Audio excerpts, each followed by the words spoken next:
Part 2 राजा की परछाइयों का संसार जारी। रात का समय जैसे जैसे गहराता गया, राजा की परछाइयां और जिंदा होती चली गईं। महल के आंगन में रखे पुराने पत्थर, जो दिन में बिल्कुल बेकार और सूखे लगते थे, अब अजीब सी ध्वनि निकालने लगते थे, जैसे कोई अंदर से खुरच रहा हो। राजा बिना किसी भाव के खड़ा रहा। उसके चारों तरफ हवा लगभग बंद थी, लेकिन उसकी चोगे की किनारी अपने आप लहरा रही थी, जैसे किसी अदृश्य उंगली ने उसे छू दिया हो। उसने धीरे से कहा, कौन निकलेगा आज? जैसे ही उसके शब्द खत्म हुए, जमीन पर उसकी परछाई लंबी होकर फटने लगी। परछाई का एक हिस्सा ऊपर उठा, मानो कोई परछाई के अंदर से बाहर निकल रहा हो। वह कोई इंसान जैसा नहीं था, न पूरा जानवर, न पूरी आकृति, बस एक अंधेरा, धुंधली चाल वाला प्राणी। राजा ने उंगली चटकाई। उस परछाई प्राणी ने सिर झुका लिया। तुम्हें आजाद होने की जल्दी क्यों रहती है? राजा ने हंसते हुए पूछा। वह आवाज, चाहे वह हंसी थी या चेतावनी, समझना मुश्किल था। परछाई बस कांपी। उसका कोई चेहरा नहीं था, पर फिर भी उससे डर अलग ही प्रकार से महसूस होता था, जैसे वह अंधेरा आपके भीतर तक घुसकर आपके डर को पढ़ ले। राजा ने धीरे से हाथ बढ़ाया। परछाई उसके हाथ में खींचकर समाने लगी, और राजा की आंखें और गहरी हो गईं, इतनी गहरी कि देखने वाला खुद अंधेरे में गिर जाए। योजक चिन्ह, योजक चिन्ह, योजक चिन्ह। दूर गांव में एक औरत अपने दरवाजे पर रखे दिए को बार बार बुझते हुए देख रही थी। हवा न थी, रात स्थिर थी, फिर भी दिया जल नहीं पा रहा था। उसके छोटे बच्चे ने पूछा, माँ, दिया क्यों नहीं जल रहा? औरत ने कांपते हुए कहा, राजा जाग गया है, आज रात कोई चीज ठीक नहीं है। बच्चा कुछ नहीं समझा, पर उसके शरीर में अजीब सी सिहरन दौड़ गई, जैसे किसी ने उसकी गर्दन पीछे से पकड़कर छोड़ दी हो। योजक चिन्ह, योजक चिन्ह, योजक चिन्ह। महेले में वापस राजा धीरे धीरे अपने कमरे की ओर चला। उसके कदमों की आवाज नहीं आती थी, पर एक बेचैन करने वाला दबाव पूरे महल में फैल रहा था, जैसे दीवारें सांस ले रही हों। उसकी गद्दी खाली पड़ी थी, पर लगता था जैसे कोई अदृश्य हाथ उस पर उंगलियों से खरोंचे डाल रहा हो। बिना प्लॉट, बिना दिशा, राजा की हर रात यही होती थी। कुछ खुलता था, कुछ टूटता था, कुछ बनता था, कुछ जलता था बिना वजह। राजा ने गद्दी की तरफ देखा। तुम फिर बेचैन हो? उसने ऐसे कहा जैसे वह किसी जीव से बात कर रहा हो। कुर्सी की लकड़ी हल्की सी चरमराई। हाँ, मानो उसने जवाब दिया। राजा मुस्कुराया। अच्छा, तुम भी महसूस करती हो कि आज की रात कुछ ज्यादा अजीब है? हाँ, मुझे भी। योजक चिन्ह, योजक चिन्ह, योजक चिन्ह। दीवारों पर लगी मशालें अपने आप बुझने लगीं, एक एक कर, जैसे कोई हाथ हर लौ को दबाकर खत्म कर रहा हो। कमरा काला होने लगा, लेकिन राजा को अंधेरे से कभी परेशानी नहीं होती थी। अंधेरा तो उसका अपना था, जैसे किसी का पालतू जानवर। अचानक कमरे की छत से एक मुलायम सी आवाज आई, एक बहुत धीमी पर डर भरी आवाज। टक टक टक, जैसे कोई उल्टा चढ़कर चल रहा हो। राजा ने ऊपर देखा। उसकी आंखों में चमक आई। आ गई तुम? छत से एक लंबा, घुंघराला, पतला सा साया नीचे उतरा। वो इंसान जैसा लगता था, पर उसके हाथ बहुत लंबे थे। उसकी उंगलियां किसी पुराने पेड़ की शाखाओं जैसी थी, मुड़ी टूटी पर चलती हुई। राजा ने पूछा, आज तुम क्या कहना चाहती हो? उस साये ने सिर टेढ़ा किया। उसके मुंह जैसे हिस्से से एक अजीब सी सरसराती आवाज आई। शब्द नहीं थे, पर चेतावनी थी। राजा हंसा। हाँ, मैं जानता हूँ। बाहर जो हलचल है, वह मेरी नहीं, किसी और की है। साया पीछे हट गया, जैसे डर गया हो। राजा ने धीरे से कहा, पर मेरा डर किस काम का? मैं तो खुद डर का राजा हूँ। योजक चिन्ह, योजक चिन्ह, योजक चिन्ह। महल के बाहर जंगल में हवा चलने लगी। जंगल एकदम शांत था, पर पेड़ों की पत्तियां बिना वजह कांप रही थीं, जैसे वे किसी ऐसी चीज की आहट महसूस कर रही हों जो दिखाई नहीं देती, आवाज नहीं करती, पर मौजूद होती है। जंगल में एक बूढ़ा साधु बैठा था। उसने आंखें खोली और फुसफुसाया। वह जाग रहा है, पर इस बार वह अकेला नहीं है। उसकी आवाज में डर था, पर डर राजा से नहीं, किसी और से, जो अभी अभी राजा की दुनिया में कदम रख रहा था। योजक चिन्ह, योजक चिन्ह, योजक चिन्ह। राजा महल की ऊंची बालकनी पर आ गया। उसके नीचे पूरी घाटी फैली थी, अंधेरी, भय से भरी और उसके इशारों पर चलने वाली। उसने हाथ फैलाए, हवा थमी, चांद की रोशनी धुंधली हुई। अंधेरा उसके पास इकट्ठा होने लगा, जैसे उसके आदेश पर सैनिक खड़े हो रहे हों। और फिर राजा ने अचानक भौहें सिकोड़ लीं। कुछ था, बहुत दूर, बहुत सूक्ष्म, लेकिन था कुछ ऐसा जो अंधेरे को पसंद नहीं करता था, कुछ ऐसा जो उसकी सत्ता को चुनौती देता था, कुछ ऐसा जो नया था। राजा ने पहली बार उस रात हल्की सी चिंता महसूस की। उसकी आंखों के भीतर की चमक थोड़ी बदल गई। तो कोई नया मेहमान आया है।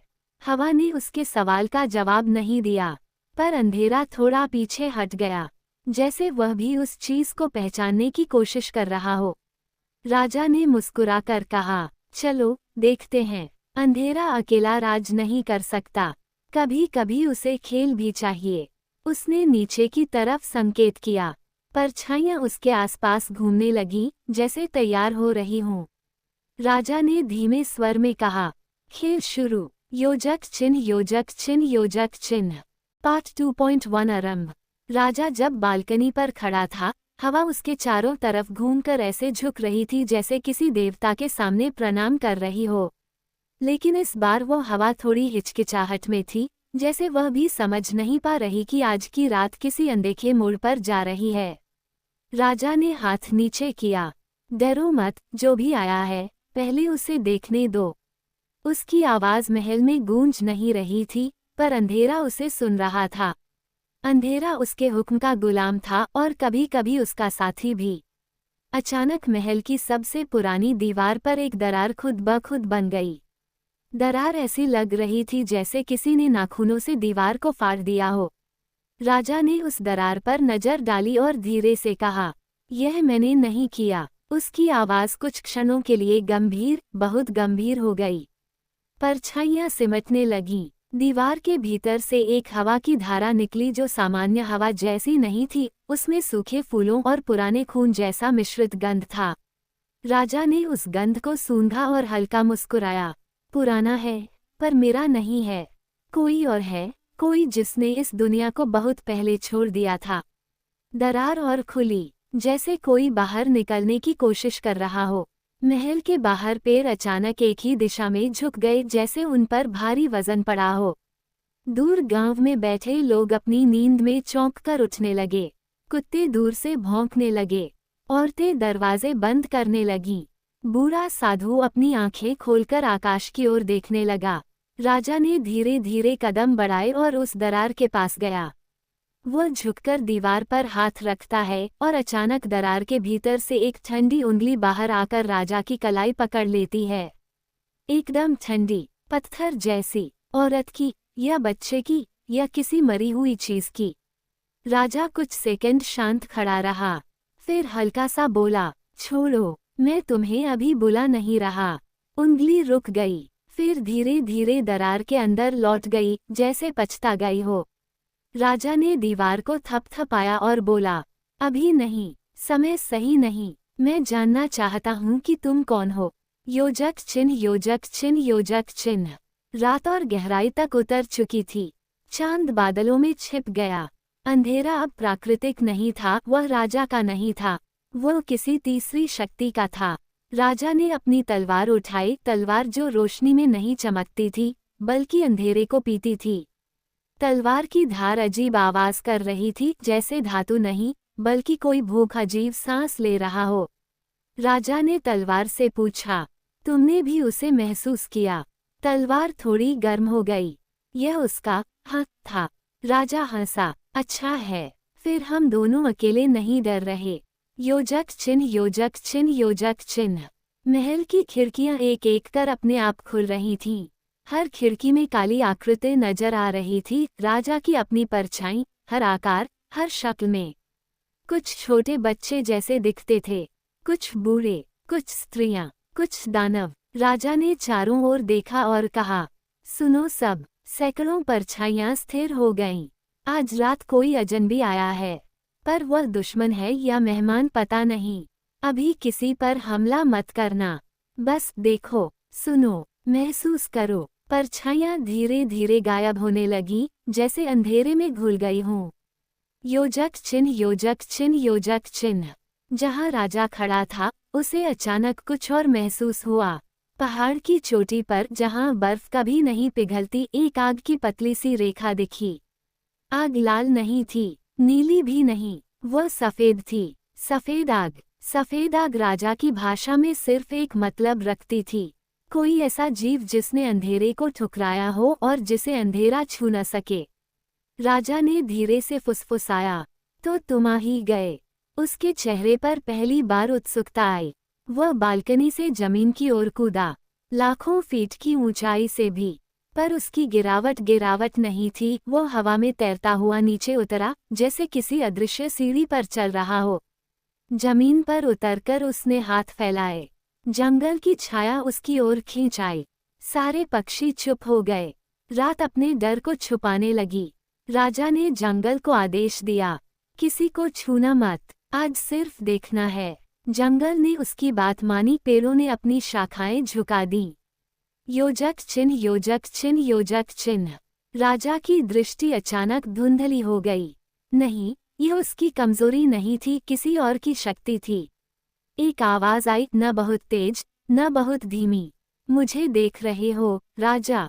राजा रुका। उसने शांत होकर पूछा, नाम? आवाज ने कहा, नाम नहीं जरूरी, बस ये समझ लो कि मैं अंधा नहीं हूँ। मैं भी तुम्हें उसी तरह देख सकता हूँ जैसे तुम मुझे। राजा ने घमंड से हंसा।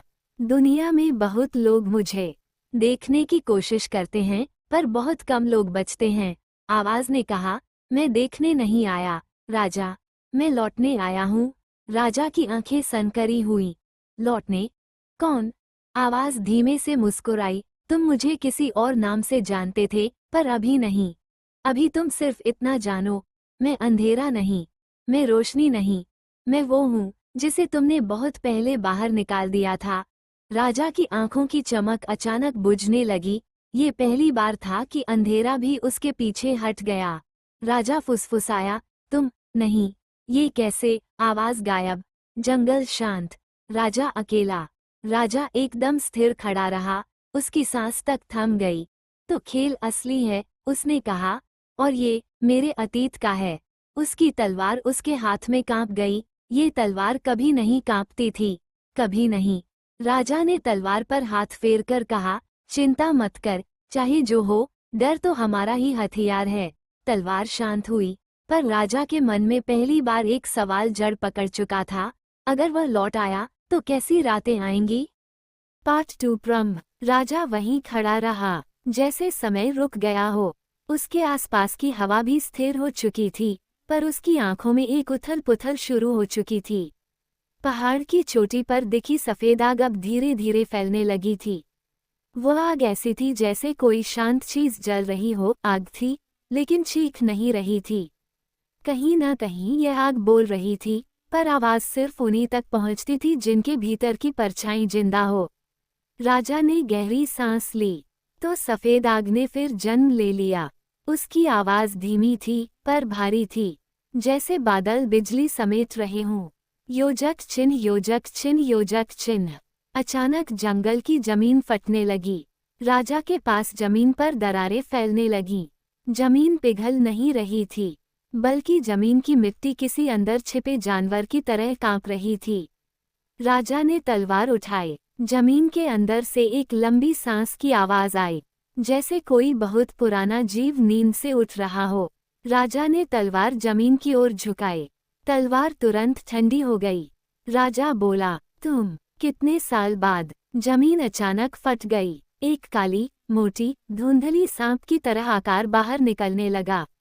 पर यह सांप नहीं था, उसका शरीर धुआं था, उसका सिर और आंखें धुंधली थीं, और वह बिना पैर के जमीन पर तैर रहा था।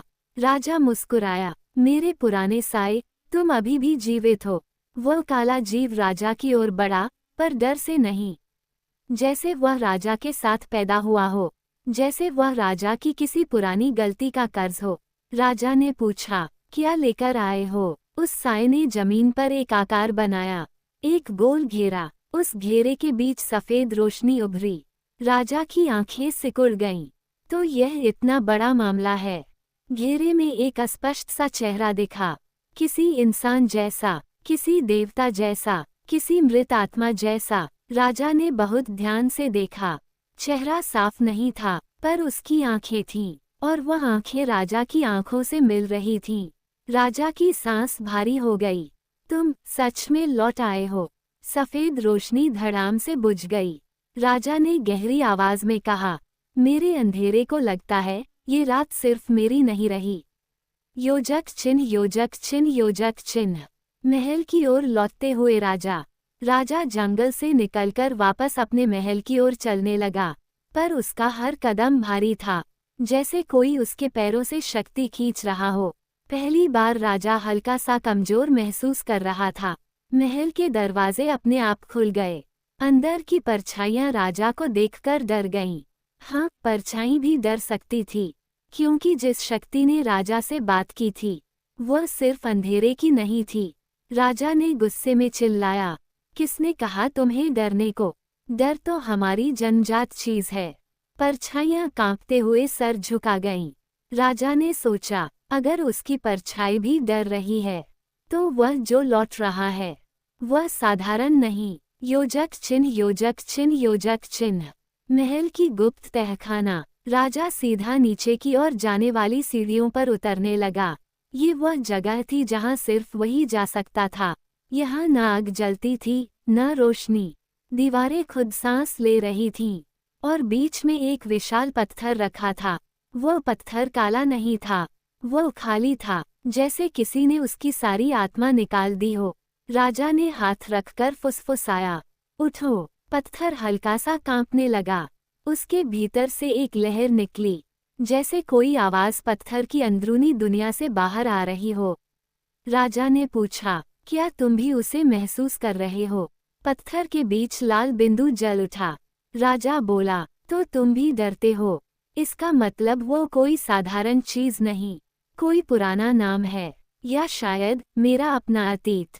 पत्थर की सतह पर एक शब्द उभरा, लौटा। राजा ने मुट्ठी कस ली। तो तुम वाकई आ गए। योजक चिन्ह, योजक चिन्ह, योजक चिन्ह। महल की सबसे ऊंची मीनार पर राजा अकेला खड़ा था। चांद पूरी तरह से ढका हुआ था। सारा राज्य काला। उसकी तलवार चिल्लाने लगी। तलवार की आवाज हवा को फाड़ रही थी। राजा तलवार को शांत करते हुए बोला, चुप, अभी समय नहीं है, अभी हम सिर्फ महसूस करेंगे। अचानक दूर आसमान में एक चमक फूटी। नीली नहीं, लाल नहीं, सफेद। सफेद प्रकाश एक बिंदु की तरह था, लेकिन भीतर से लगता था कि वह प्रकाश नहीं, बल्कि एक संकेत है। राजा ने आंखें बंद की। उसने एक आवाज सुनी, बहुत दूर से, बहुत गहरे से, राजा, मैं वापस आ गया हूँ। राजा ने दांत भींचे। तुम्हें वापस आने की हिम्मत किसने दी? आवाज शांत, लगभग हंसती हुई बोली, तुम्ही ने, वर्षों पहले, जब तुमने मुझे अंधेरे के बाहर फेंका था।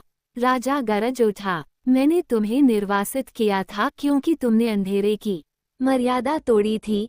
आवाज बोली, और आज मैं उसे वापस लेने आया हूँ। अचानक सफेद चमक तीखी हो गई। राजा की तलवार में आग लग गई, काली आग, अंधेरी आग, मृत आग। राजा ने तलवार उठाई और चिल्लाया, तो आ जाओ, यह अंधेरा